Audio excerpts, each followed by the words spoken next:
రోజు బైబిల్ అధ్యయనం యోహాను వ్రాసిన 3వ పత్రిక 1వ అధ్యాయం మొత్తం 14 వచనాలు.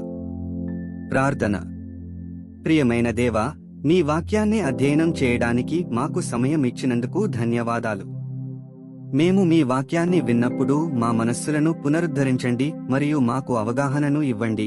యేసు నామములో ఆమెన్. యోహాను వ్రాసిన 3వ పత్రిక 1వ అధ్యాయం. పెద్దనైన నేను సత్యమును బట్టి ప్రేమించు ప్రియుడైన గాయనకు శుభమని చెప్పి వ్రాయినది.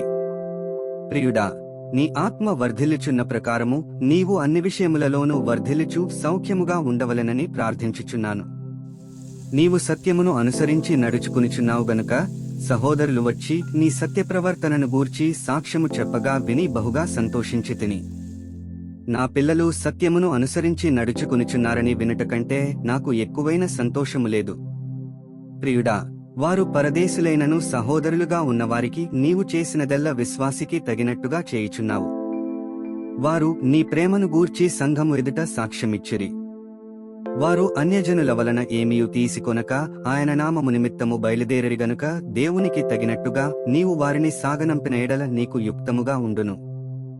మనము సత్యమునకు సహాయకులమవునట్టు అట్టివారికి ఉపకారము చేయబద్దులమై ఉన్నాము. నేను సంఘమునకు ఒక సంగతి వ్రాసితిని. అయితే వారిలో ప్రధానత్వము కోరుచున్న దియోత్రెఫే మమ్మును అంగీకరించుటలేదు. వాడు మమ్మును గూర్చి చెడ్డమాటలు వదరుచు అది చాలనట్టుగా సహోదరులను తానే చేర్చుకొనక వారిని చేర్చుకున్న మనస్సుగల వారిని కూడా ఆటంకపరచుచు సంఘములో నుండి వారిని వెలివేయుచున్నాడు. అందుచేత నేను వచ్చినప్పుడు వాడు చేయుచున్న క్రియలను జ్ఞాపకము చేసుకొందును. ప్రియుడా, చెడు కార్యమును కాక మంచి కార్యముననుసరించి నడుచుకునుము. మేలు చేయువాడు దేవుని సంబంధి, కీడు చేయువాడు దేవుని చూచినవాడు కాడు. దేమేత్రియు అందరి వలనను సత్యము వలనను మంచి సాక్ష్యము పొందినవాడు. మేము కూడా అతనికి సాక్ష్యమిచ్చుచున్నాము. మా సాక్ష్యము సత్యమైనదని నీ వెరుగుదువు. అనేక సంగతులు నీకు వ్రాయవలసియున్నదిగాని సిరాతోను కలముతోనూ నీకు వ్రాయ నాకిష్టము లేదు. శీఘ్రముగా నిన్ను చూడ నిరీక్షించుచున్నాను. అప్పుడు ముఖాముఖిగా మాటలాడుకునేదము. నీకు సమాధానము కలుగునుగాక.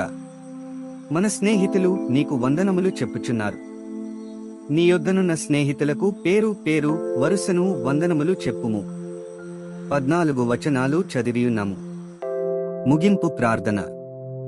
సర్వశక్తిమంతుడైన దేవా, నీవే మార్గము, సత్యము మరియు జీవము. చదివిన వాక్యాన్ని మీ కృప ద్వారా మా హృదయాలలో ఉంచుకొని మా జీవితంలో అన్వయించుకోవడానికి మాకు సహాయం చేయండి. ఆమెన్.